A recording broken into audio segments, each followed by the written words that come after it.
జై తెలంగాణ 27వ తారీఖు నాడు చలో వరంగల్ కార్యక్రమంలో నా నియోజకవర్గం ముందంజలో ఉందని నేను భావిస్తున్నాను. ఎందుకంటే ఇప్పటికే అన్ని మండలాలు తిరిగి కార్యకర్తలను కలుసుకోవడం, నాయకులను కలుసుకోవడం, మీటింగ్లు పెట్టడం, ఎలా తరలించాలి, ఏ బస్సులో ఎవరు వెళ్ళాలి, నీట్గా ఏ గ్రామం నుంచి ఎంతమంది వెళ్తున్నారు, వాళ్ళ పేర్లు, వాళ్ళ సెల్ నెంబర్లో సేకరించడం జరిగింది. ఇప్పటికీ వాల్ రైటింగ్ పూర్తి కావచ్చు, వాల్ పోస్టర్లు పెట్టడం జరిగింది. నాయకులతో ఎప్పటికప్పుడు ప్రతిరోజు మండలంలో మీటింగ్ పెట్టడం జరుగుతుంది. చాలా నాకు అన్ని విధాలా సహకరిస్తున్న మా ఇన్ఛార్జి మినిస్టర్ గారు చంద్రబాబు రాథోడ్ గారికి ధన్యవాదాలు.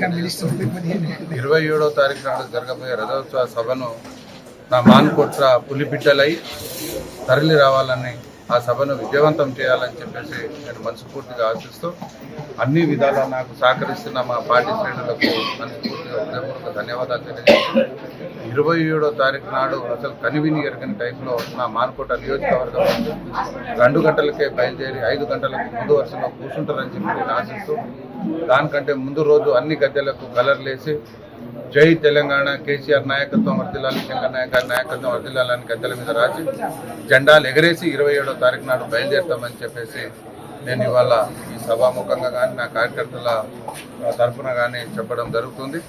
ఏది ఏమైనా చరిత్రలో కనివిని ఎరగని టైంలో 27వ తారీఖు నాడు అద్భుతంగా ఈ రోజు సభ జయప్రదం కాబోతుంది. Thank you.